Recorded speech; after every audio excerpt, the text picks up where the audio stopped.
Então, como antecipei na aula passada, hoje vamos falar de variedades com curvatura seccional constante, né? Então, o problema nosso desta aula é curvatura seccional constante.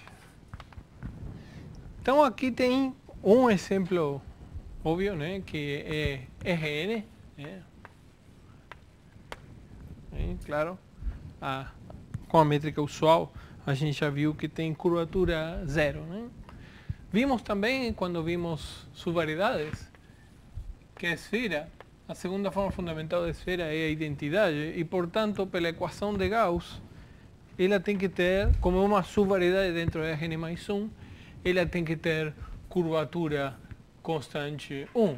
Então, essa tem curvatura 0, essa tem curvatura 1. E, bom, vocês fizeram o exercício do espaço hiperbólico, né?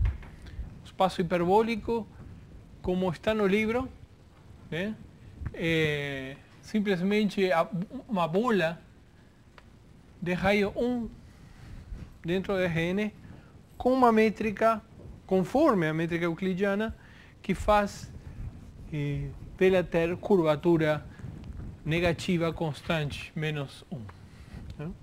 Eu queria...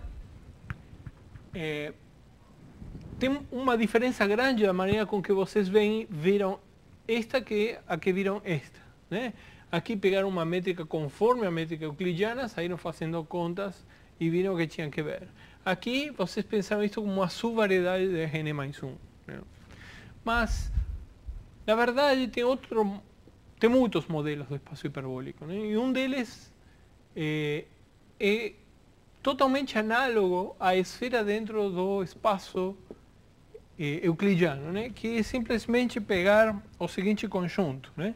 Então, peguem o espaço de Lorentz, né? Isto é Rn mais 1 com a métrica, um produto interno com sinal 1, né? Ou seja, em vez de pegar x, y como uma soma de xi, y, e, bom, agora vocês pegam isto para i igual 1 até n menos x0, y0, né? Que o índice vai de 0 a n. Então, claro, por causa disto, este não é um produto interno no sentido usual, isto é uma variedade semi-riemanniana, mas exatamente pelo mesmo motivo que a Rn tem curvatura 0, esse tem curvatura 0. Os símbolos de Christoffel são todos nulos, etc. Então, dentro do espaço de Lorentz, nós definimos o seguinte conjunto, né? O conjunto dos x em Ln mais 1, tal que x é menos 1. ¿Sí? Usarem a similaridade com a esfera, né? Agora, este tem um problema. Este espaço é desconexo. Tem duas componentes. Isso aqui é um hiperboloide, né? De duas folhas. Então, é desconexo. Então, a gente fica com uma componente conexa. ¿Sí? O sea, por exemplo, para ficar com uma componente conexa, escolhemos x0 positivo. ¿Sí? Mas isto é somente para pegar uma das duas componentes conexas. Bom, a conta de que este conjunto satisfaz tudo que a gente quer, né? Isto tem curvatura constante menos 1, segue exatamente igual que a esfera no Rn. O vetor posição é um vetor ortogonal pelo mesmo motivo, basta derivar isto, né? O vetor posição é um vetor ortogonal à subvariedade, né? Que vamos chamar também de Hn mais 1, né? Hn. Então, o vetor posição é um campo normal unitário, só que tem norma menos 1. Em particular, o complemento ortogonal é definido positivo, porque isto tem assinatura 1. Complemento ortogonal é riemanniano. Ou seja, isso é uma variedade riemanniana. exatamente igual, vocês pegam como segunda forma fundamental, a segunda forma fundamental é a identidade, só que na equação de Gauss tem que tomar cuidado porque como o campo normal é negativo, tem o produto interno é menos 1, a equação de Gauss troca de sinal. Né? Mas, por isso que esta fica com curvatura menos 1 e não com curvatura 1. Né? Mas a equação de Gauss vale exatamente igual, vale tudo exatamente igual, porque todo o que falamos da teoria das subvariedades não usa para nada ser riemanniano, vale para a geometria semi-riemanniana. Observem que, como é um hiperboloide, justamente, isto é um gráfico sobre um hiperplano. A topologia disto é a topologia de Gn. Isto é Gn com uma métrica especial. Né? E é muito fácil de ver que é completa. Então, esta variedade tem curvatura constante negativa, é completa e simplesmente conexa. Tem a topologia de Gn. Igual que estas duas. Esta é compacta, então é completa, é simplesmente conexa, esta também. Né? As três são completas, simplesmente conexas e com curvatura constante. ¿Sí? Então, essas têm a propriedade de ser completas, simplesmente conexas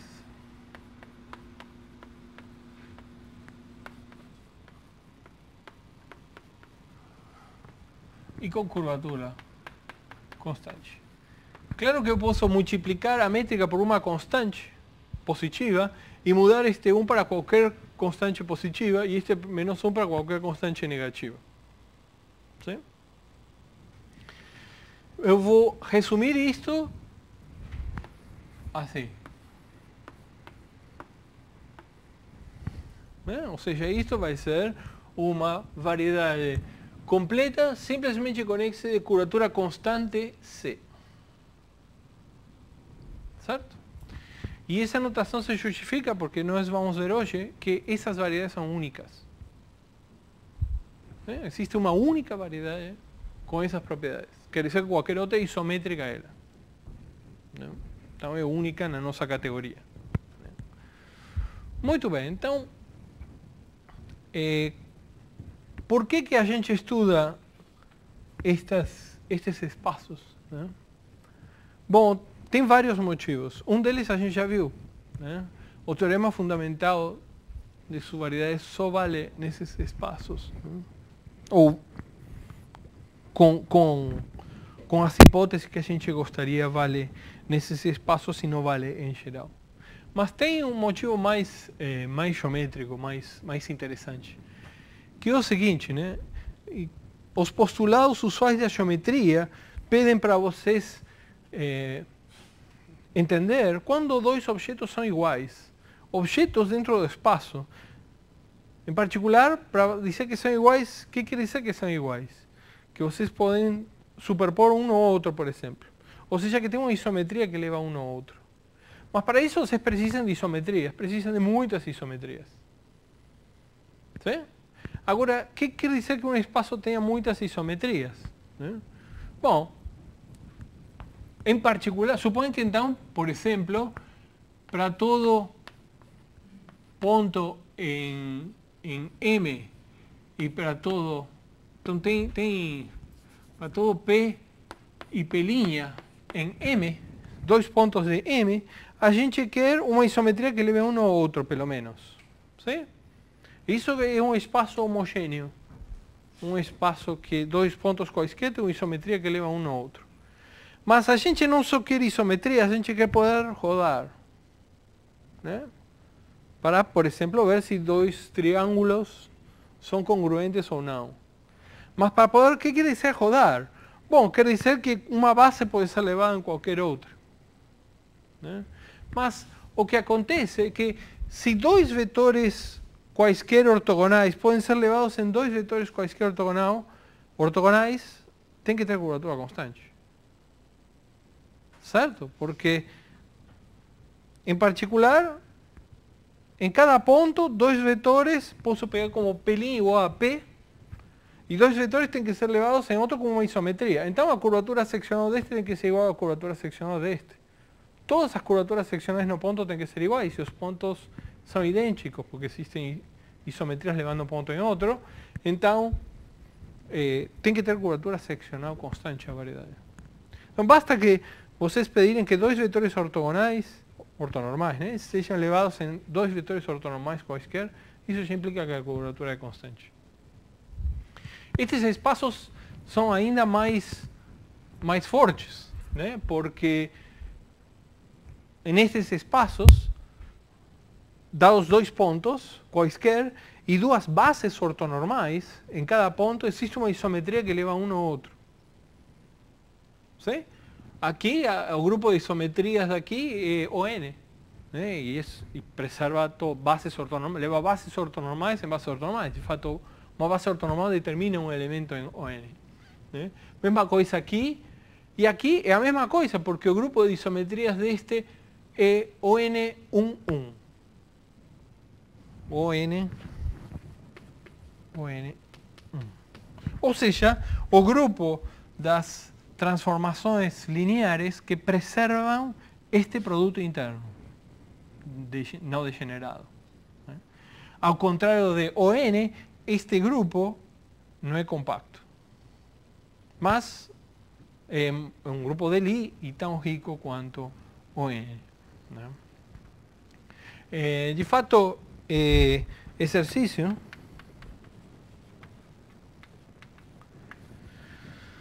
Ler a classificação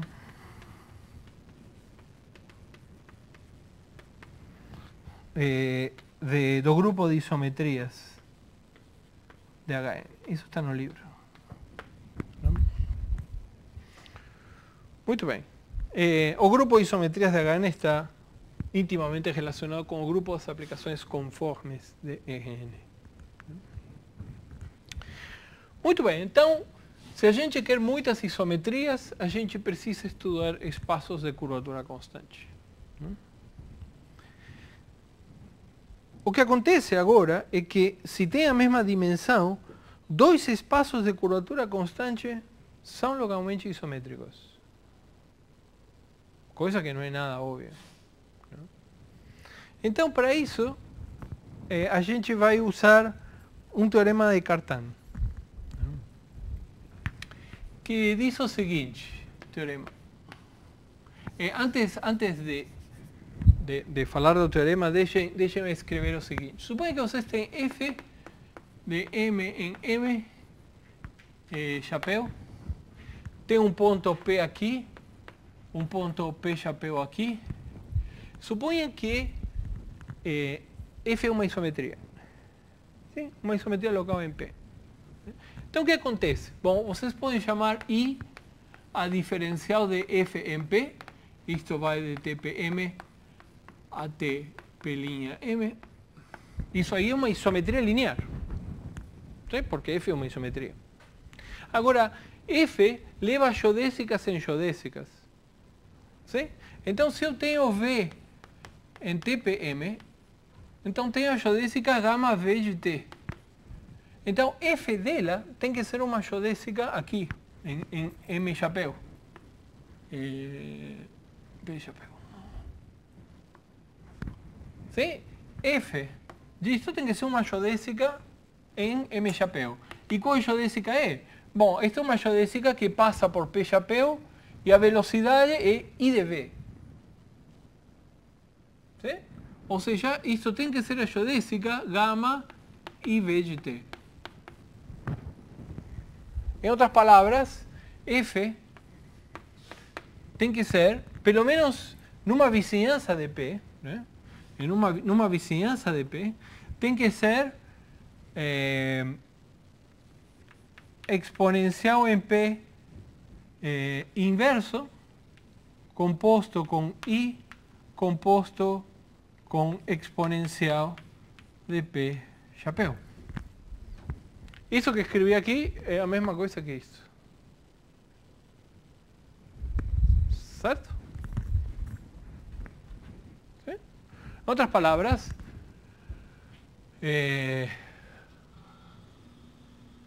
Deixa eu fazer um desenho maior. Então temos aqui M, aqui M chapéu, P está aqui, P chapéu está aqui.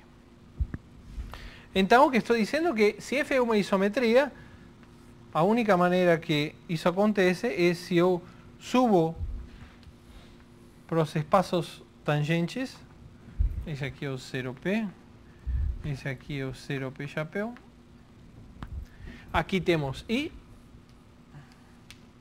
e aqui temos as exponenciais.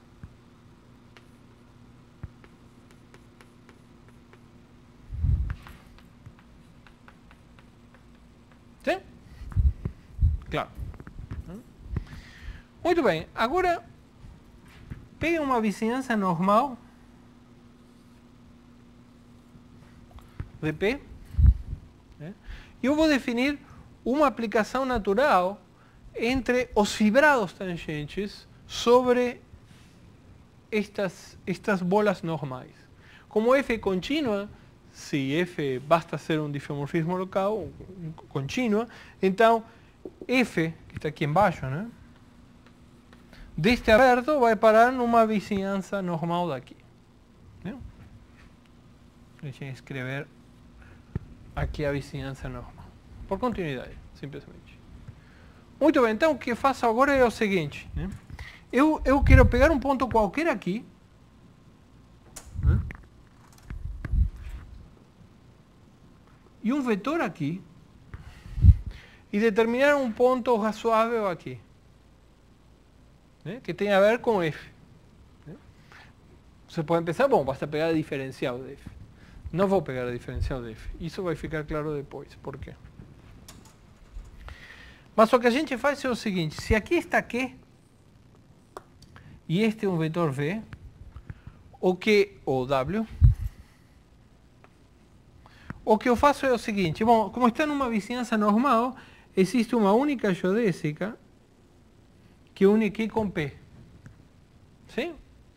Então eu vou trasladar W paralelamente ao longo dessa única geodésica até P. Isso vai dar um vetor aqui.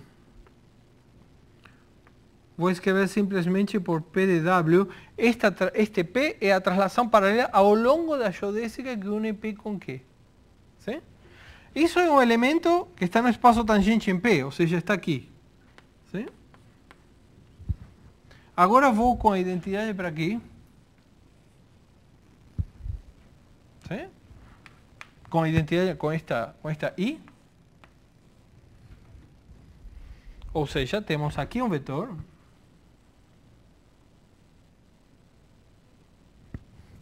E por aqui anda F de Q.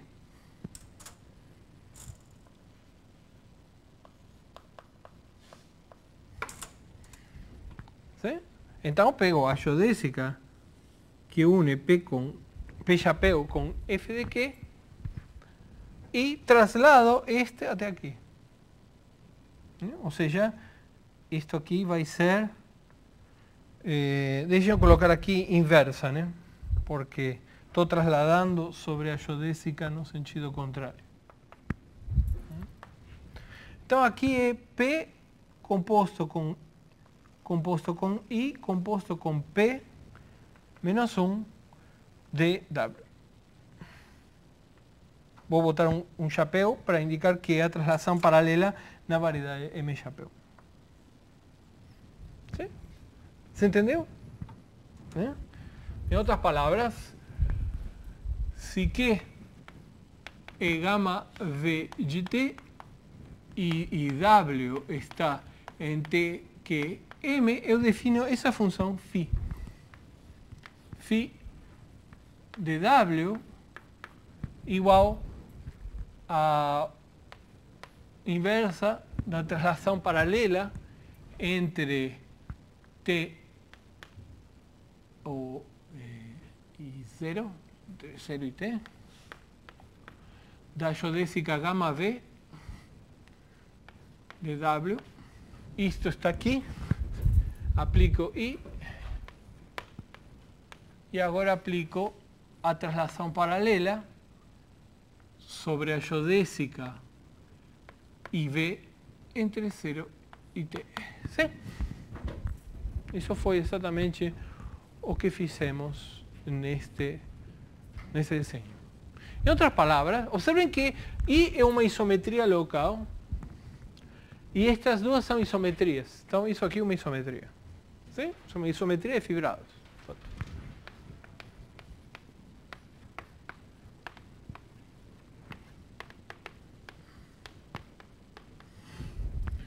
Em outras palavras, outra maneira de ver isto é o seguinte, que se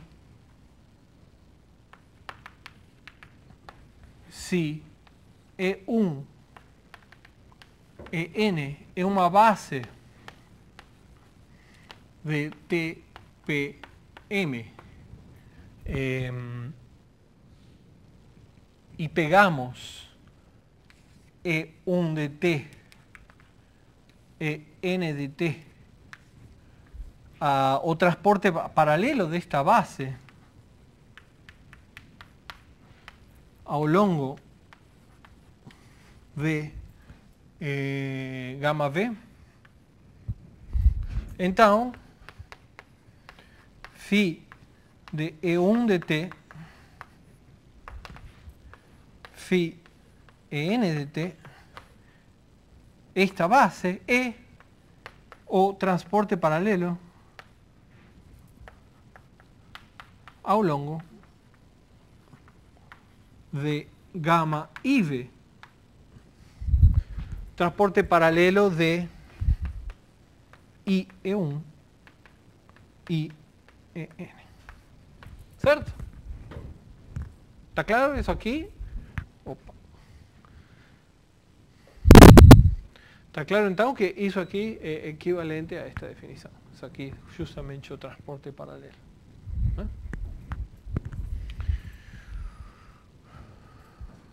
Muito bem. Ok. Então esse é o seguinte teorema que quero provar.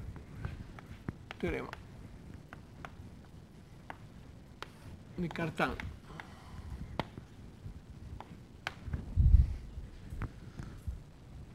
O teorema diz o seguinte: suponham que seja f de m em M chapéu definido, um difeomorfismo, né, definido assim. Ou, aliás, melhor, sejam Mn e M chapéu N, duas variedades riemannianas, P em M, P chapéu em M chapéu, e seja V uma vizinhança normal de P, né, como aqui. Sim. De tal forma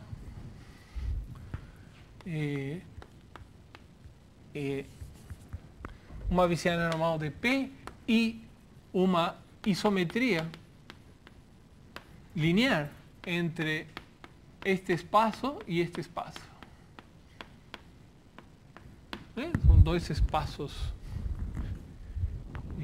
euclídeos. Então peguem e uma isometria entre esse espaço, por exemplo, pegam uma base ortonormal daqui, uma base ortonormal daqui, e levem cada elemento da base no outro. Então, seja V uma vizinhança normal de P e uma isometria, tal que I da exponencial em P inversa de V, né? Isso aqui é a inversa pela exponencial de V, é uma vizinhança aqui. Estou levando por I aqui, e o que eu quero é que a exponencial esteja definida nessa vizinhança, claro.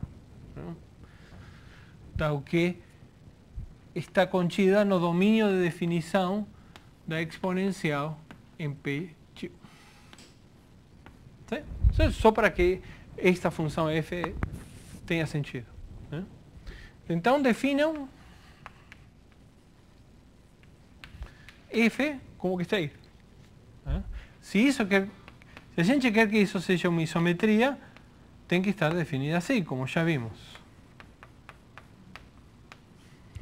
Claro que isso sobre V.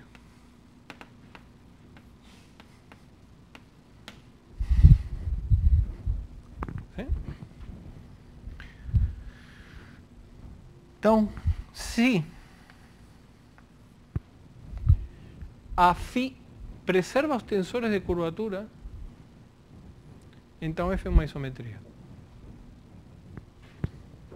Ou seja, se o tensor de curvatura em φ de V, φ V1, V2, φ V3, φ V4, isto aqui é igual a R de V1, V2, V3 e V4 para todos os 4 vetores,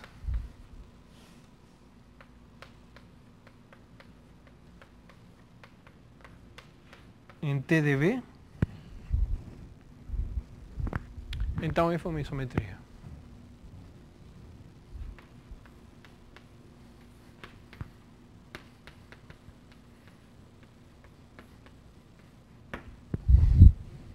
Isometria com a imagem, ¿sí?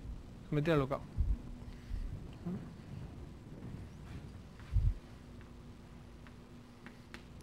Isometria local.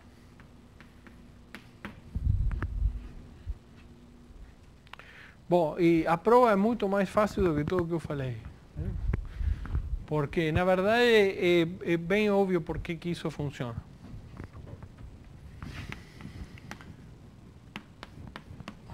Então, o que a gente quer ver, né? A gente quer ver que a diferencial, né? Queremos pegar um W em TV e provar que a norma disto é a norma de W. Né? Isso que queremos provar. Agora, as exponenciais aqui, né, estão essa aqui é uma bola normal, né, uma vizinhança normal, então a exponencial é um diffeomorfismo. ¿Sí? Em particular, um W aqui sempre é a diferencial da exponencial de alguém. ¿Sí? Se W está aqui, por exemplo, para que em V, né? Então eu posso escrever W como a diferencial de alguém. Né? Posso escrever W como a diferencial da exponencial de alguém aqui, é um diffeomorfismo. Né? Claro, de fato, observem o que é F. Né? Então peguem J,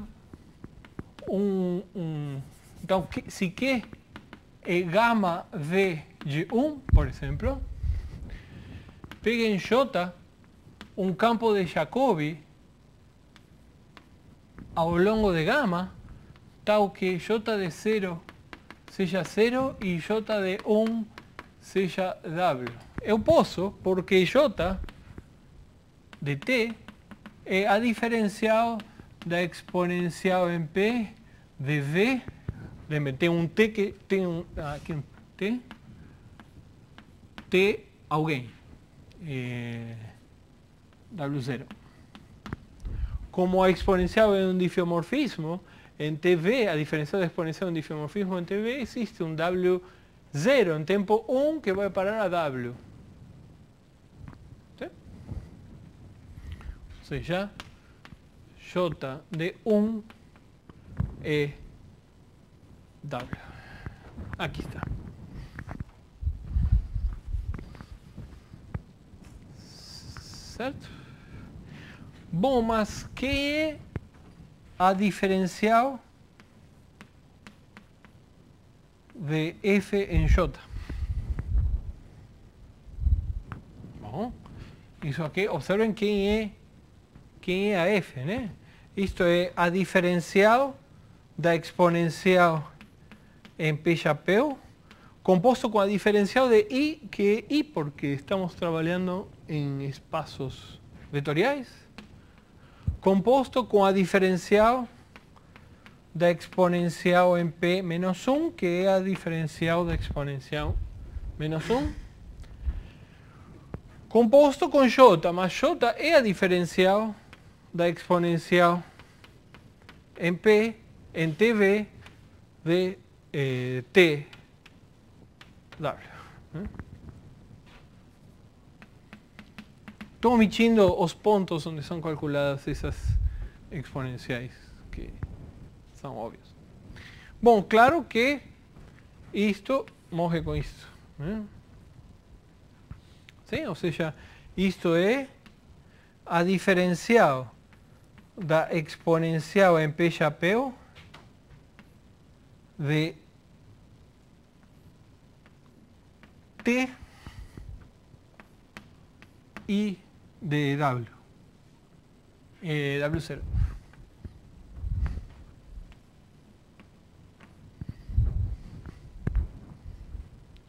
¿Sí? Que é o campo de Jacobi, é um campo de Jacobi. ¿Sí? Isso aqui é em T e dB. Isso é um campo de Jacobi. Isto é, na verdade, um campo de Jacobi em T, onde este campo de Jacobi satisfaz o seguinte: em 0 vale 0. Então, isto é um campo de Jacobi ao longo de gama chapéu de I de V. E satisfaz que J chapéu em 0 é 0 e J chapéu linha em 0 é I de W0. Esse aqui satisfaz, como já tínhamos visto, J' em 0 é W0. Sim? Está claro? Então, F, simplesmente pela definição, leva este campo de Jacobi neste campo de Jacobi. Então, o que temos que ver é que a norma deste campo de Jacobi é a norma deste. Sim?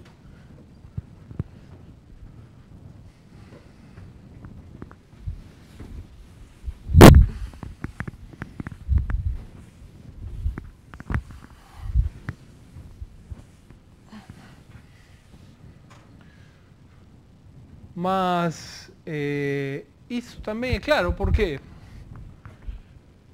Então, mas quem é φ de J? Então eu afirmo que φ de J é J chapéu. Agora vamos ver por quê. Claro que aí entra a hipótese que ainda não usamos. Mas φ de J é J chapéu. E isto implica, suponha visto por um momento, isto implica φ é uma isometria. Porque φ é composição de isometria, é uma isometria de fibrados. Então, isso implica que a norma de J é a norma de J chapéu, e isto implica que F é uma isometria local. Isso porque F de J é J chapéu. A diferencial de F em J é J chapéu e, portanto, F é uma isometria local. ¿Sí? Então, tudo que temos que ver é isto. Agora, observem o seguinte, que sabemos? Peguem J, um campo, aquele campo de Jacobi, e escrevam J como uma soma. É um campo, isso aqui é um campo ao longo de gama. Então eu posso escrever, posso pegar então N, uma base ortonormal de TPM, trasladar paralelamente ao longo da geodésica gama que estamos trabalhando. Então temos E1 de T, EN de T,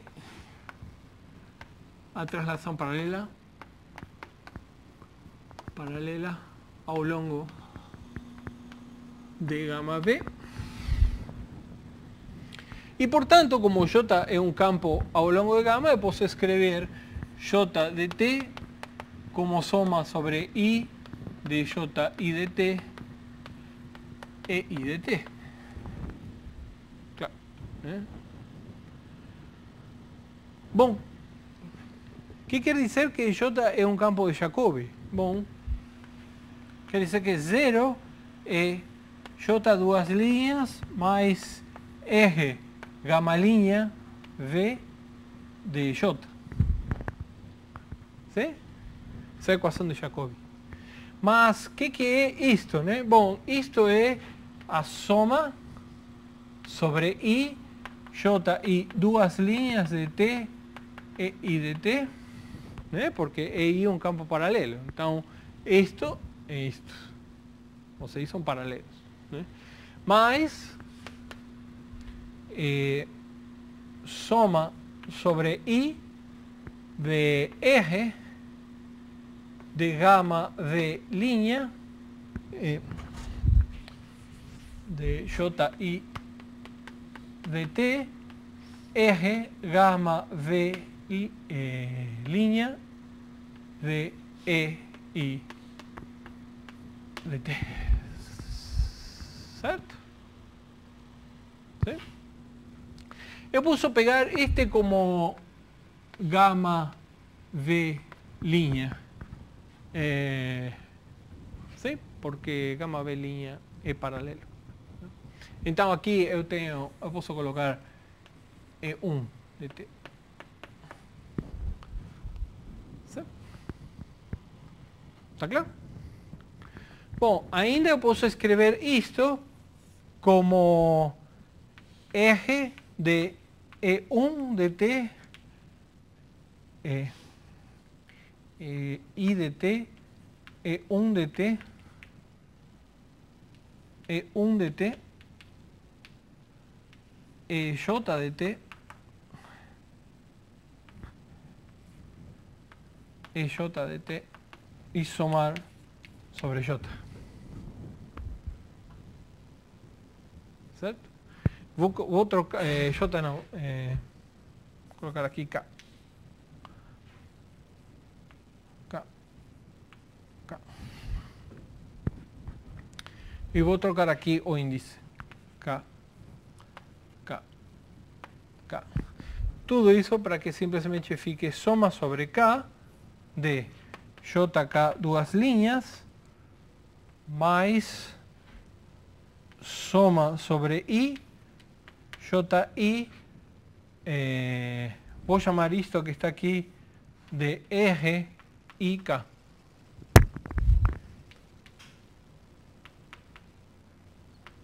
De T.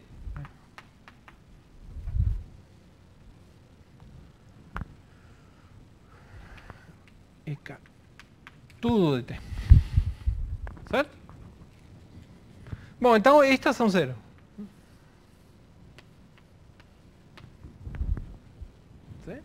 Então, J é um campo de Jacobi, quer dizer que estas coisas são zero. Não? Agora, quem é Φ de J? Não? Φ de J, se escrevemos J assim, Φ é quem leva as EI nas EI chapéu. ¿Sí? Transporte paralelo. Estas são as os transportes paralelos de estes vetores na imagem. Né? Ou seja, isto é soma Ji de T, Φ de EI de T. Né? E estes vou chamar de EI chapéu de T. São transportes paralelos. Né? Então, eu afirmo que isso que está aqui é um campo de Jacobi. Porque estas funções satisfazem este sistema e isto que está aqui é igual tanto para M como para M chapéu. Essa é a hipótese. Né? ¿Sí? Então, isso que está aqui, é um campo de Jacobi.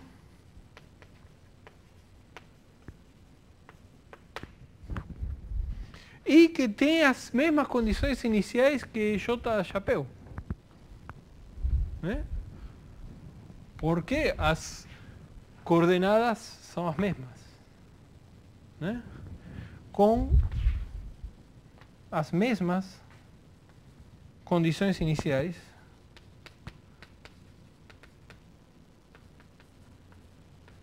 de J chapéu.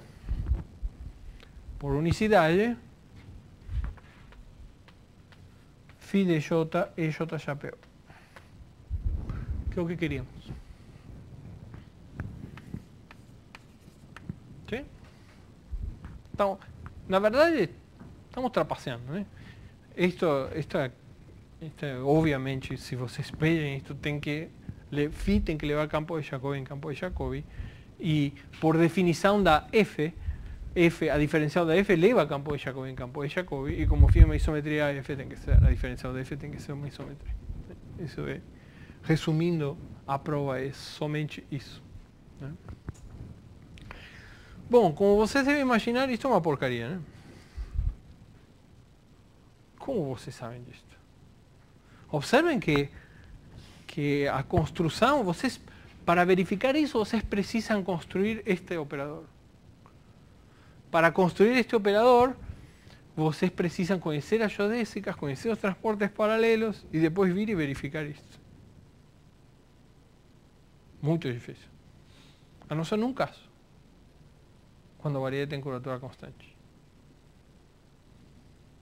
Observem que se as duas têm curvatura constante, a gente sabe qual é o tensor de curvatura.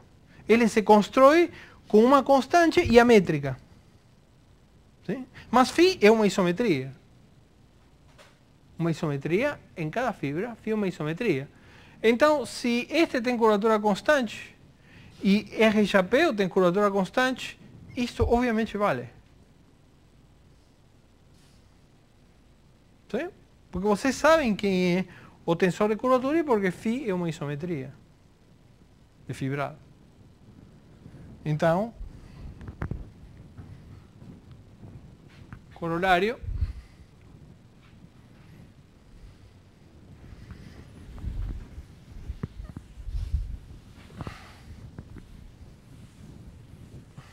que é o que vai interessar para a gente.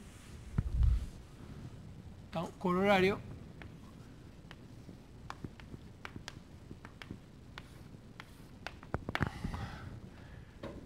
se duas variedades têm a mesma curvatura constante, da mesma dimensão, né? Se Mn e Mn chapéu têm curvatura constante, tem a mesma curvatura constante, então, para todo P em M e para todo P', P chapéu em M chapéu, e para toda isometria, mas vou escrever assim, para todas as bases ortonormais E1 e N de TPM e E1 chapéu e N chapéu de TP chapéu, existe uma isometria local, né? Uma isometria entre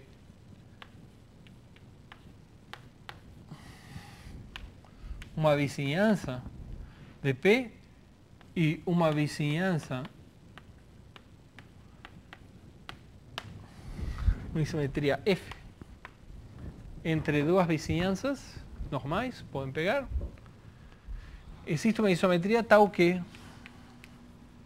F de P é P chapéu e a diferencial de F em P de EI é I chapéu. Para tudo.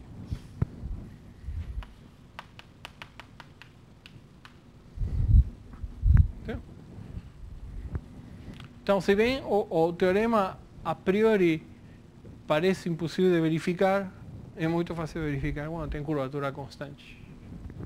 Então, isto prova o que eu afirmei no começo da aula. Duas variedades da mesma dimensão com a mesma curvatura constante são localmente isométricas. Globalmente não necessariamente, mas localmente são sempre isométricas. Observe que isso vale em particular se M chapéu é M. ¿Sí? Si M chapéu é M, quaisquer dois pontos de M e qualquer par de bases ortonormais tem uma isometria em vizinhanças que leva um ponto em outro e a base na outra. ¿Sí? ¿Está claro? ¿Está claro até aqui?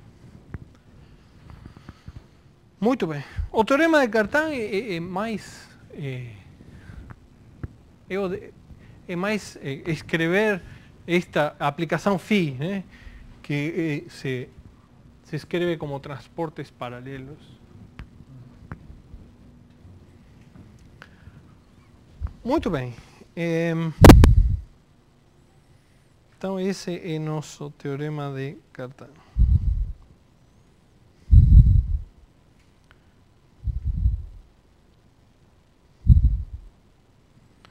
Ok, então agora a gente quer globalizar esse resultado. Isso aqui vale localmente. Né? Por exemplo, vocês podem ter Rn e podem ter S1 vezes S1. N vezes. N.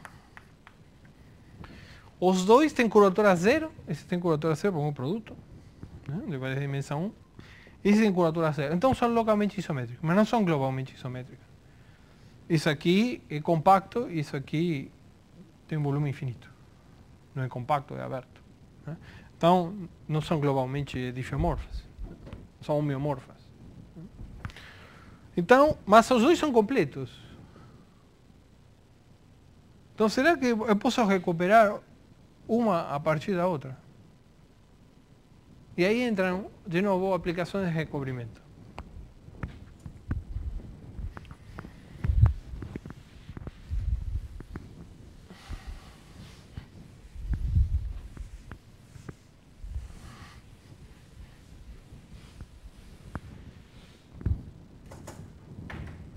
Então, observem o seguinte, seja π de M chapéu em M uma aplicação de recobrimento. Então, se temos uma métrica em M, então automaticamente eu tenho uma métrica M chapéu simplesmente por ser um diffeomorfismo local. Né? Eu tenho esta.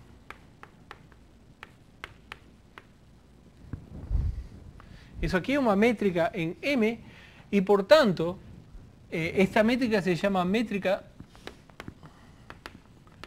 de recobrimento.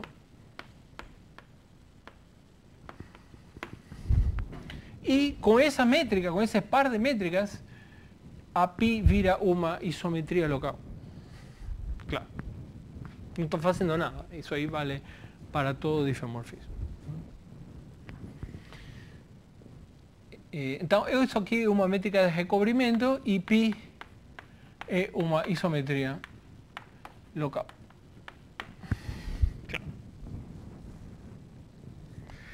Agora eu posso fazer o contrário. Né? Suponha que temos uma aplicação de recobrimento. Então, reciprocamente.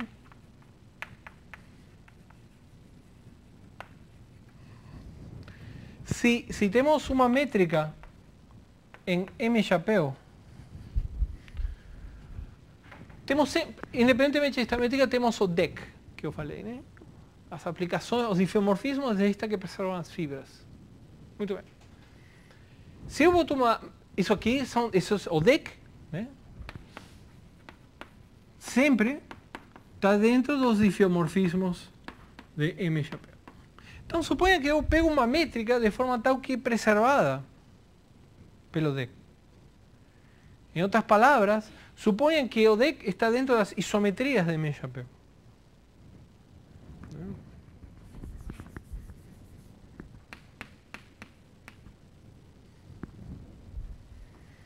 Bom, então, nesse caso, eu posso colocar uma métrica embaixo.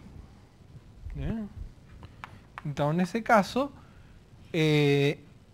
existe uma métrica em M, tal que π é isometria local. Como defino? Bom, peguemos V e W em TPM. Então, quero definir isto. Como é que eu faço? Bom, peguem dois levantamentos de V e W, ou seja, peguem P chapéu aqui, V chapéu e W chapéu, que vão parar em V e W pela diferencial de π. Então, definam isto assim.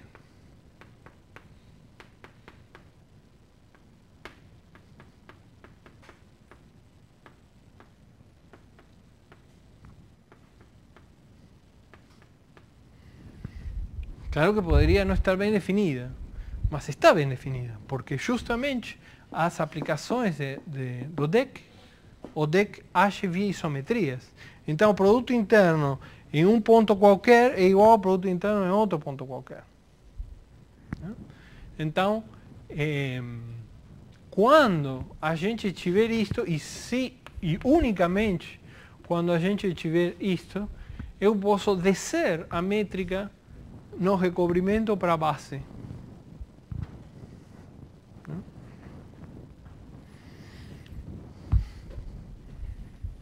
Sim?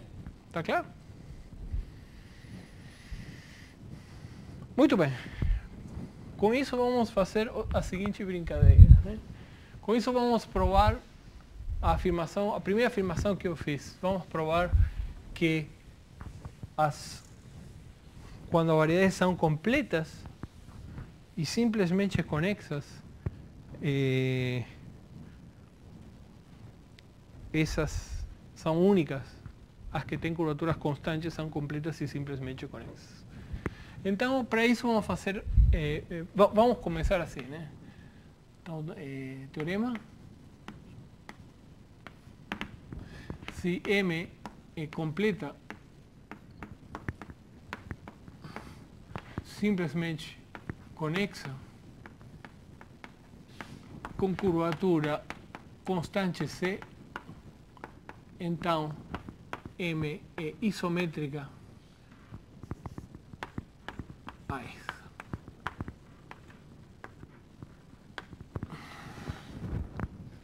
Essa igualdade quer dizer isométrica.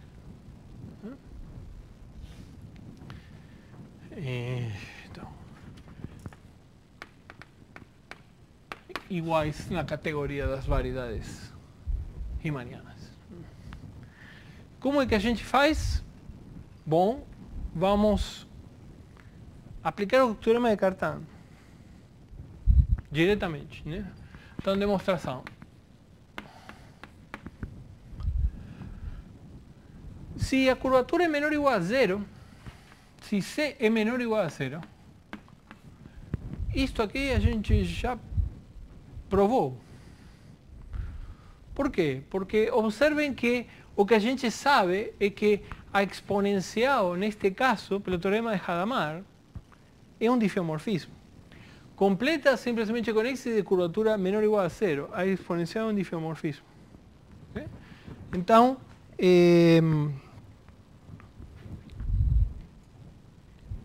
temos o seguinte, temos M, TPM, aqui a exponencial está definida em todas partes, né? Aqui temos que NC, aqui temos T, P chapéu, que NC. Esta também é simplesmente conexa, completa e de curvatura constante. Então isso aqui é um diffeomorfismo. Sim? Chapéu. Peguem qualquer isometria linear aqui e construam a F do teorema de Cartan. Segundo o teorema de Cartan, esta F é uma isometria local. Mas isto é um diffeomorfismo, isto é uma isometria linear e isto é um diffeomorfismo. Então F é um diffeomorfismo. Composição de diffeomorfismo.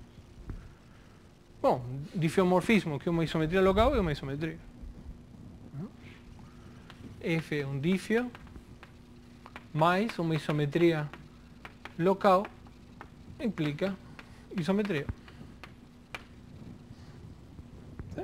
Então, para curvatura menor ou igual a zero, o teorema de Hadamard e o teorema de Cartan matam a questão.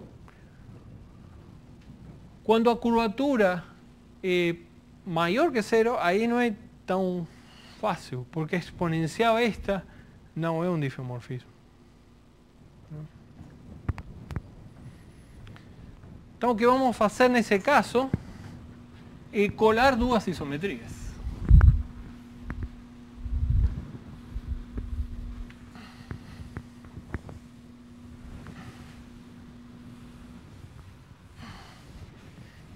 Vamos fazer no sentido contrário. Então, vamos fazer para C igual a 1. A esfera. Então, vamos definir F ao contrário. Então, peguemos um ponto, pegamos P e P' em Sn, de forma tal que P seja diferente de mais ou menos P'. Então temos P1, P2.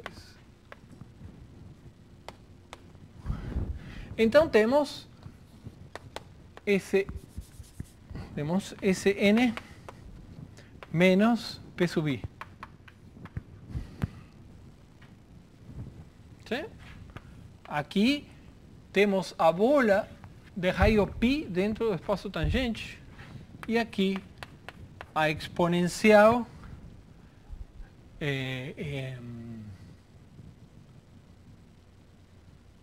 e peguem um ponto exponencial em deixa eu tirar este exponencial em PI.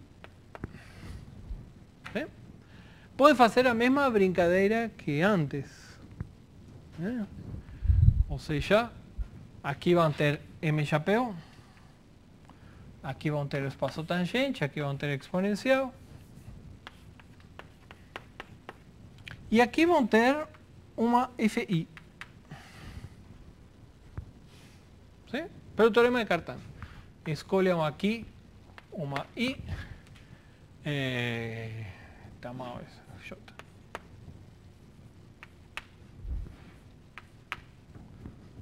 Exponencial num ponto PJ chapéu.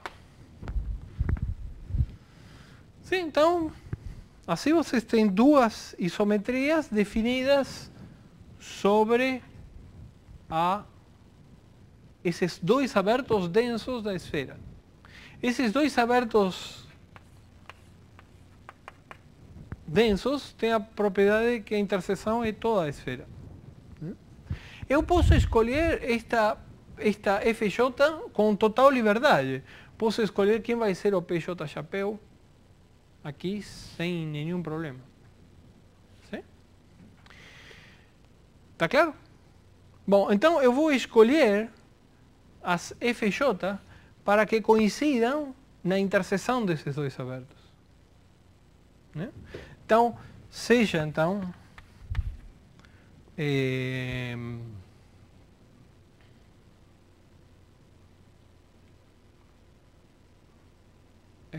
como é que eu vou fazer isso? Então temos a esfera e estou tirando, temos aqui PJ e P1 e por aqui está P2. Então eu vou modificar ou vou escolher a F2 de forma tal que coincida com F1 num ponto que esteja na interseção de V1 e V2. Então, seja V, seja P em V1 interseção V2 e escolho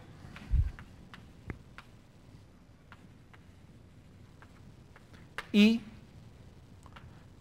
e P chapéu tais que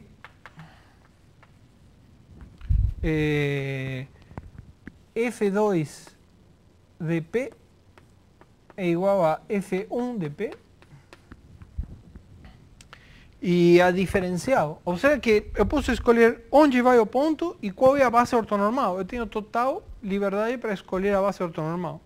Então, escolho esta isometria entre os espaços tangentes correspondentes. Então, eu escolho de tal forma de que I, que a diferencial de F2 em P é igual à diferencial de F1 em P.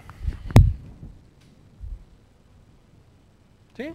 Isto é escolher o I e isto é escolher o ponto PJ. Bom, mas vejam bem, né? O que nós sabemos é que estas FJ são isometrias locais. Então temos duas isometrias locais definidas neste aberto, que é um aberto conexo, ¿sí? Porque n maior ou igual a 2, né? Então, isto aqui é um aberto conexo e temos duas isometrias locais que coincidem num ponto e a derivada coincide. Então, por um exercício que vocês já fizeram, tem que coincidir.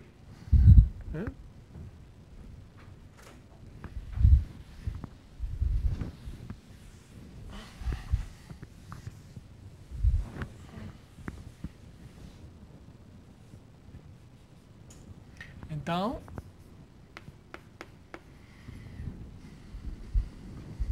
F1 é igual a F2 em V1 interseção V2.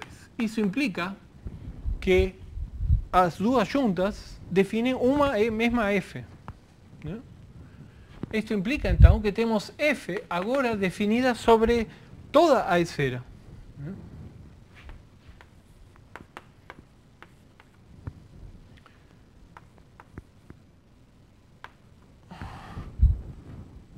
Aqui é... ¿Sí? Isso é uma isometria local. Porque cada um dos pedaços é, né?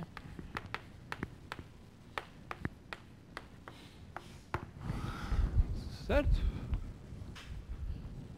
Bom, mas... Então temos uma isometria local, em particular é um difeomorfismo local. ¿Sí? Então este é um difeomorfismo local.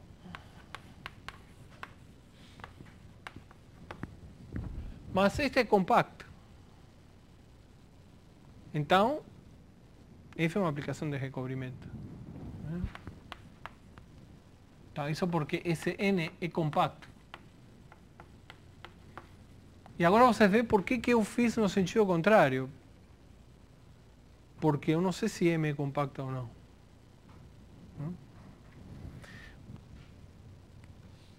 Mas, de qualquer maneira, seria uma isometria local. E como é completa, daria na mesma, né? De fato. Então, F é uma aplicação de recobrimento. Então, esse N está recobrindo M, mas M é simplesmente conexa. A única variedade que recobre uma variedade simplesmente conexa é ela mesma. Ou seja, F é um difeomorfismo. Então, onde M é zero, então F é um difeomorfismo. Agora estamos igual que antes. F é uma isometria local que é um difeomorfismo, portanto é uma isometria.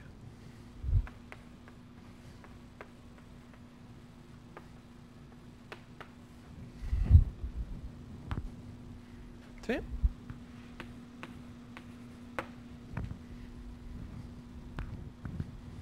¿Sí?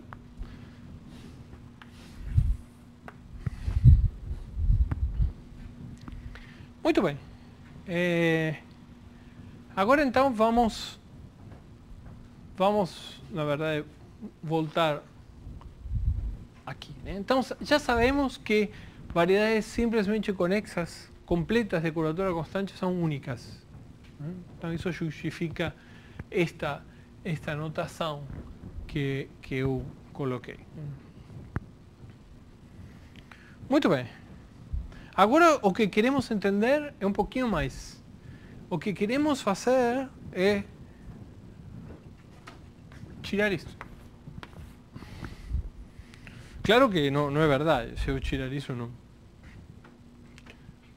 não vai ser isto. Mas o que é, né? O que é isso?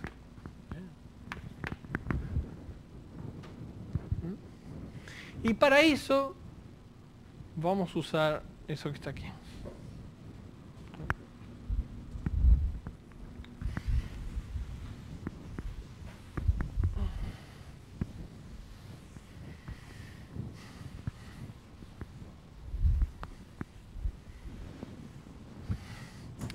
Então seja agora M uma variedade completa com curvatura C constante. Isso se chama uma forma espacial.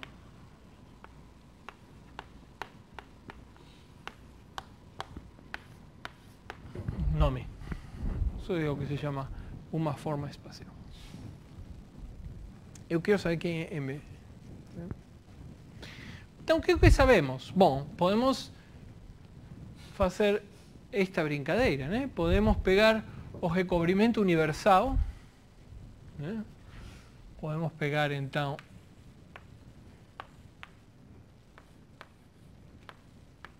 o recobrimento universal.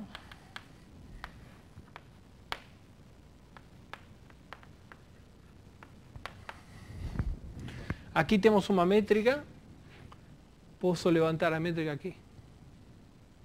Então temos agora MQ com a métrica de recobrimento.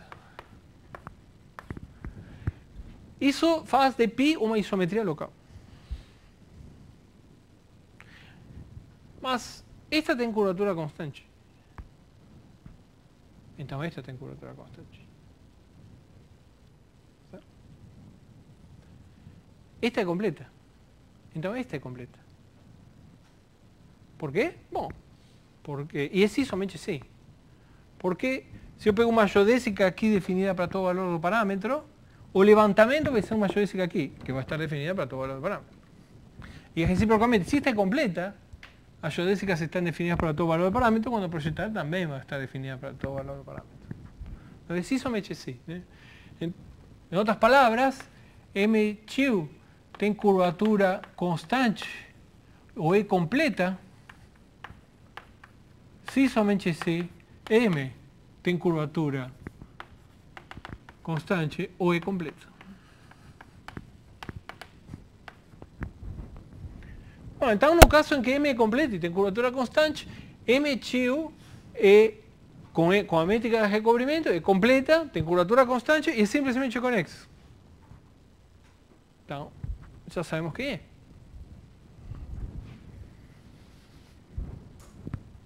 Só pode ser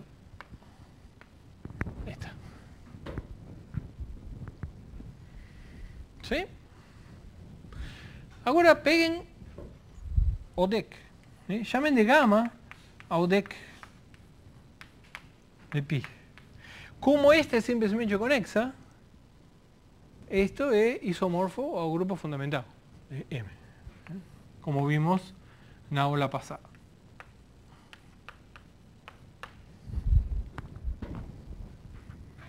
Sim?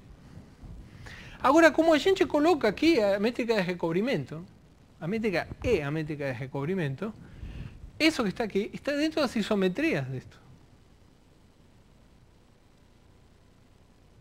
Sim? Isso é exatamente o que diz a métrica de recobrimento. Então, isso que está aqui, o gama, está dentro das isometrias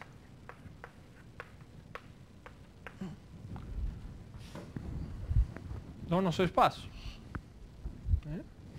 Lembrem que este conjunto está perfeitamente bem entendido. Esto aí é o grupo ortogonal, ou as translações e o grupo ortogonal. Isso aqui está perfeitamente bem entendido. O deck sempre age própria e descontinuamente. Então, isso age própria e descontinuamente em... Então temos um subgrupo de isometrias que age própria e descontinuamente na variedade. No caso de RN, isso são grupos famosos, se chamam grupos cristalográficos. No caso do espaço hiperbólico e da esfera também. Isso aqui está muito bem entendido. Os subgrupos disto que agem própria e descontinuamente não é tão fácil, sobretudo no caso da esfera, mas também estão classificados. E o que a gente viu também na aula passada é que M é difiomorfo ao quociente.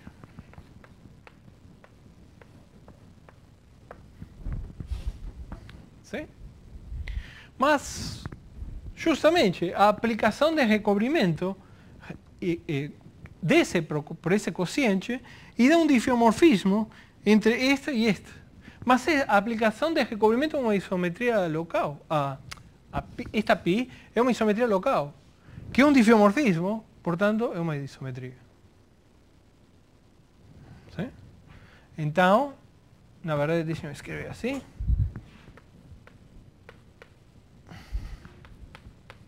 Pilinha, que é simplesmente a aplicação definida por pilinha da classe de um certo x igual a π de x.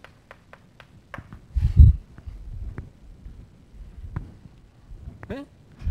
Isso que está aqui está bem definido, claro. Esta classe que estou pegando é a classe aqui. Definida assim. Então, isso que está aqui é um difiomorfismo e uma isometria local. Portanto, é uma isometria.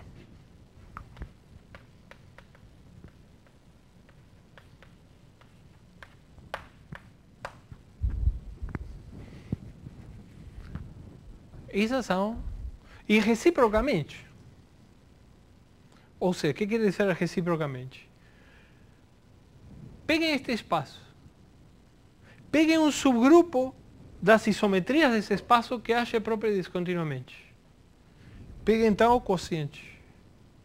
Esse quociente vai ser uma forma espacial.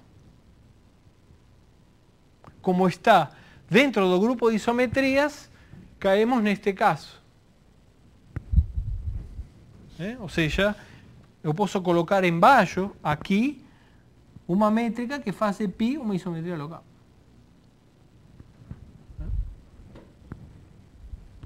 Pela segunda parte, pela parte recíproca daquilo. ¿Sí? Em outras palavras, essas são todas as formas espaciais. ¿Sí? Então, o que provamos foi o seguinte.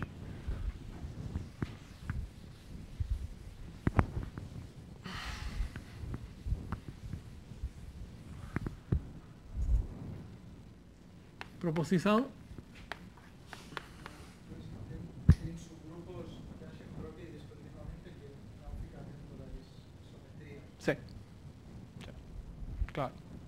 Não, tem que estar dentro das isometrias. Então, proposição, se M é uma forma espacial,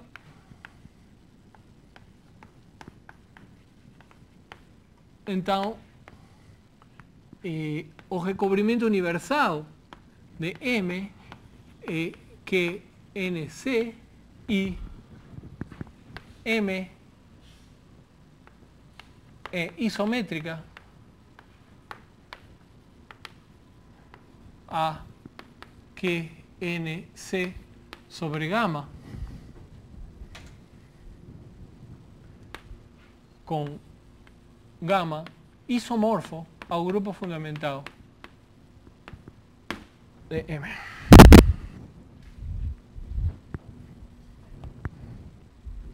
¿Sí?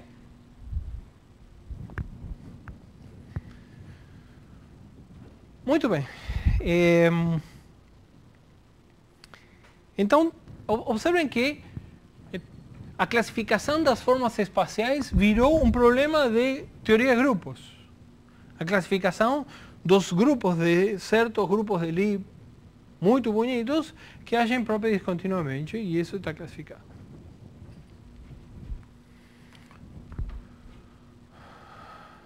Muito bem. Agora, tem duas perguntas bem sutis que podemos fazer sobre isto. Não? Deixem antes falar de um corolário. Vamos classificar as formas espaciais de curvatura positiva e dimensão par. Então, aplicação.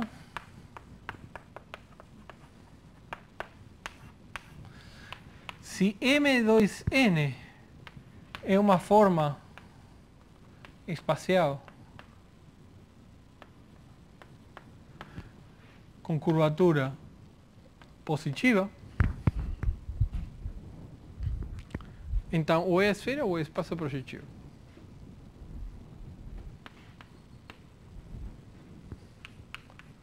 Então M é isométrica à esfera ou ao espaço projetivo com, vamos colocar aqui com as métricas redondas, né? Com as métricas de curvatura constante. 2.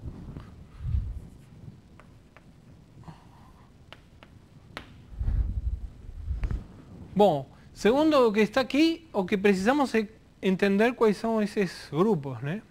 E justamente, esos estão classificados e a parte mais difícil é classificar a parte esférica, mas não em dimensão par.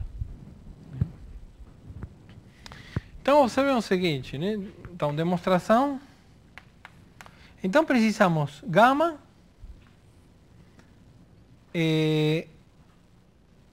um subgrupo do grupo ortogonal de dimensão 2n mais 1. Esse é o grupo de isometrias de esfera. Então, muito bem.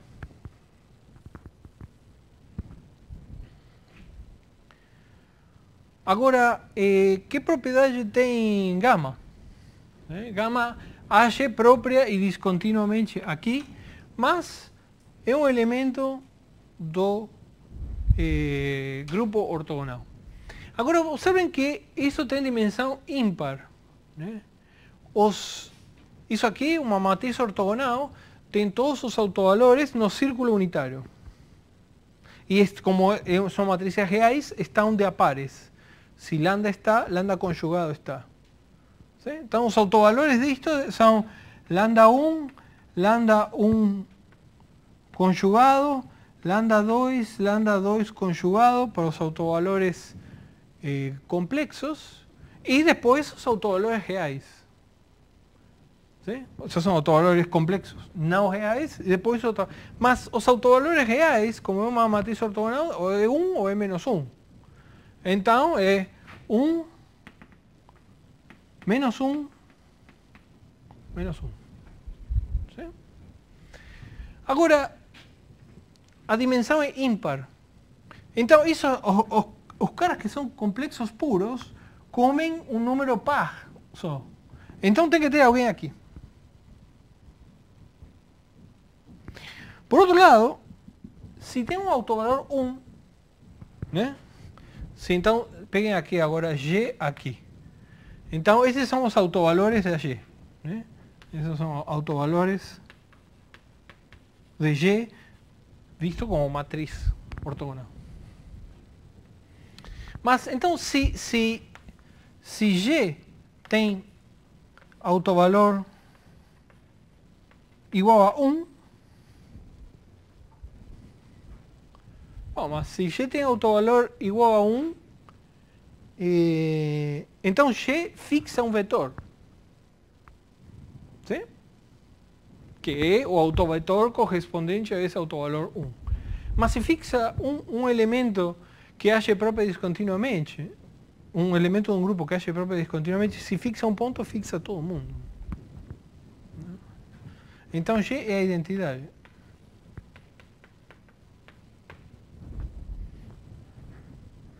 Então, G, vamos supor, mas isso não tem graça, vamos supor que G não tem autovalores 1. Né? Mas pelo menos tem que ter um autovalor igual a menos 1. Então peguem G quadrado. Então G quadrado tem autovalores lambda 1 cuadrado, lambda 1 baja cuadrado, lambda 2 cuadrado, lambda 2 baja cuadrado e 1.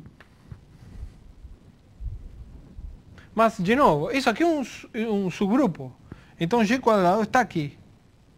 E se G quadrado tem um autovalor 1, G quadrado tem que ser a identidade. Então, esta é a identidade.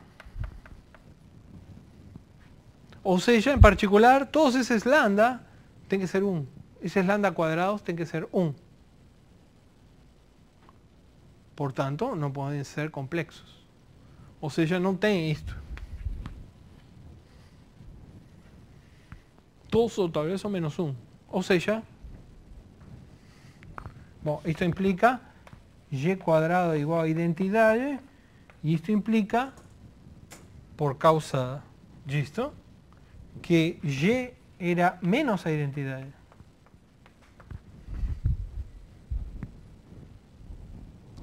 Então, os elementos de gama ou é identidade, ou é a identidade menos a identidade. Que é o que gera Sn quando é identidade gama e RPN quando é identidade menos a identidade.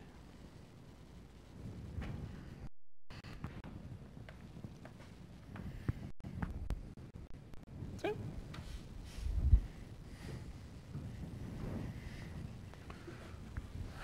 Muito bem. Então, vamos observar agora duas sutilezas. Aliás, vamos já para a aula que vem, senão vou ter que cortar na metade. Está claro? Você entendeu? Então, na próxima aula vamos observar essas duas sutilezas aqui. Você pode fazer duas perguntas agora. Aqui, isso aqui é isomorfo, né?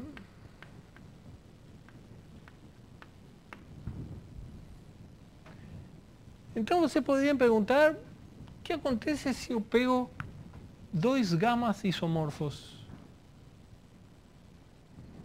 que agem própria descontinuamente, né? E faço o quociente. Será que dá a mesma variedade? Será que são isométricas? Será que são difiomorfas, pelo menos? Será que são homeomorfas? Bom, vamos ver o que acontece nesse caso, na próxima aula.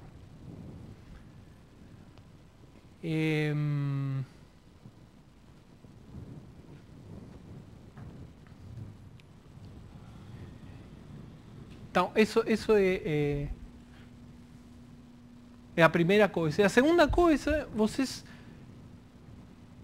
relacionado com o teorema de Cartan, vocês podem perguntar se um difiomorfismo, suponha que vocês têm um difiomorfismo que preserva o tensor de curvatura, ele é uma isometria? O teorema de Cartan usa aquele φ, não usa diferencial. ¿Sí? Que em uma isometria, quem preserva o tensor de curvatura é a diferencial da isometria. No teorema de Cartan usamos uma φ estranha. Então vamos ver o que acontece nesse caso. O que acontece para difiomorfismos que preservam o tensor de curvatura. Okay? Uma pergunta? Ok, então continuamos na terça-feira.